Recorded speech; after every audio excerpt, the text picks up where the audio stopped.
If you've ever heard someone say trans people didn't exist until recently, you're not alone.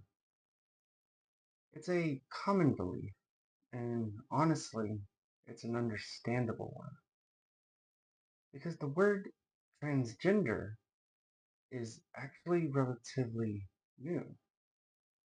But here's the key distinction most people tend to miss.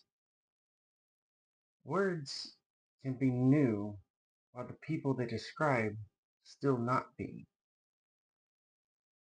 Today, I want to walk through a simple idea. Trans people have existed across history. They were just described using different language, depending on the time, culture, and scientific understanding available at that time. This isn't about forcing modern labels onto the past. It's about understanding how language evolves to describe experiences that already existed. Let's start with something that, for the most part, we all already accept. We don't say that people in the 1800s didn't experience trauma just because the term PTSD didn't exist. And we don't tend to say same sex attraction didn't exist before the word gay became common. Language changes, and it tends to change when science improves, social understanding expands, or old terms become inaccurate or harmful. Gender-related language is not any different. For the most part of history, people lacked modern psychology, endocrinology, neurology, and even a framework separating gender identity from sex assigned at birth. So when people experienced gender incongruence, society tried to describe it with the tools it had, often imperfectly. That's not invention, that's interpretation.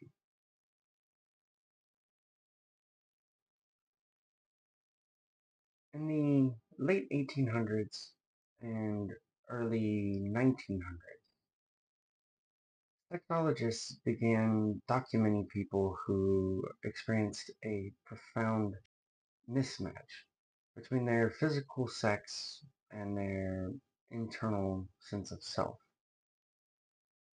They did not call these people transgender because that word did not actually exist yet.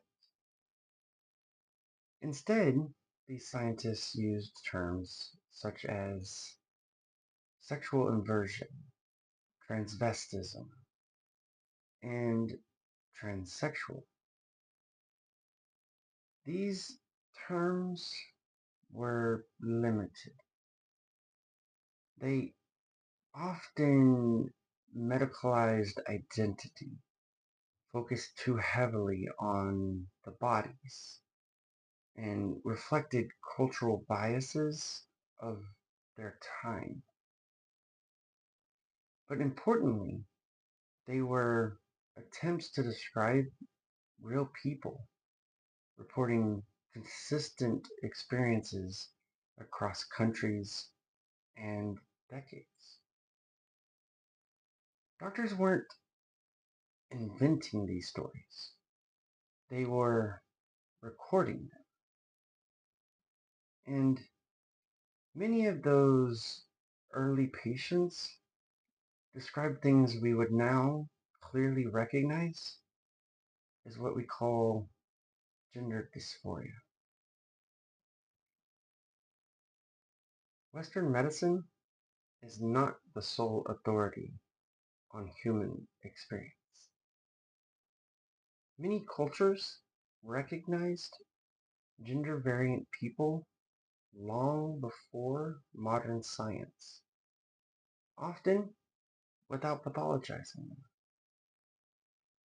Across the world, societies documented social roles for people who lived outside strict gender binaries, spiritual or ceremonial roles tied to gender variance, or distinct categories separate from what we consider man and woman.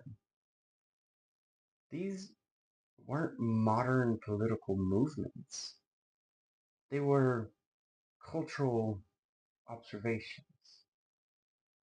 What often erased this knowledge wasn't science, it was colonialism. European colonial powers imposed binary gender systems and criminalized indigenous identities, rewriting history through a narrow lens. So when someone says, no one talked about this before, the honest answer is many people did.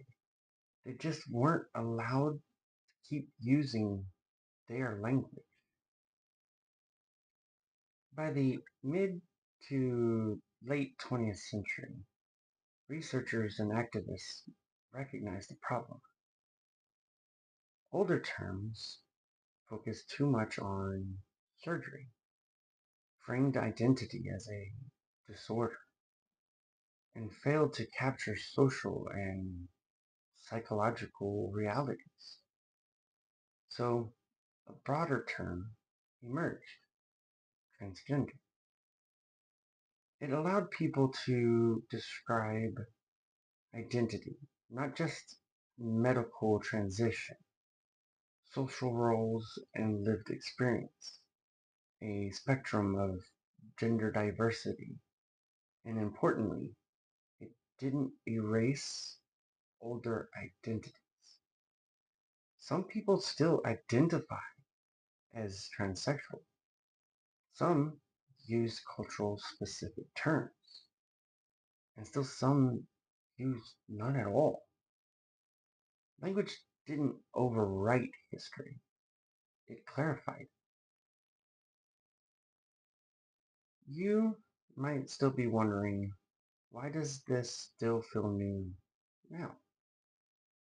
The answer is simple, because visibility increased, medical access expanded, and people finally had safer language to describe themselves.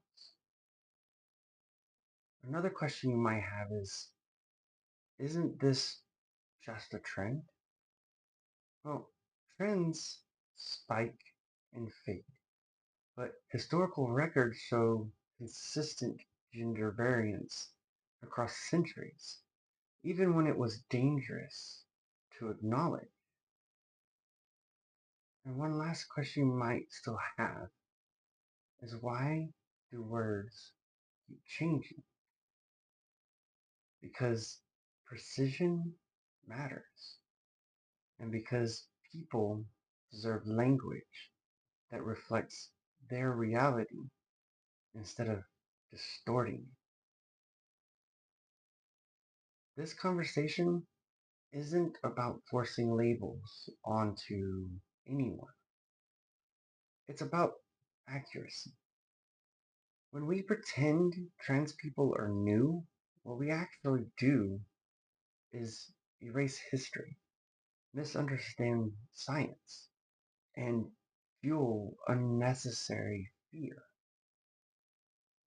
Acknowledging continuity doesn't mean ignoring differences. It means recognizing that humanity has always been more complex than our language can capture at any given time. Words catch up to people, not the other way around. So no, trans people didn't suddenly appear. We finally developed language precise enough to describe what has always existed.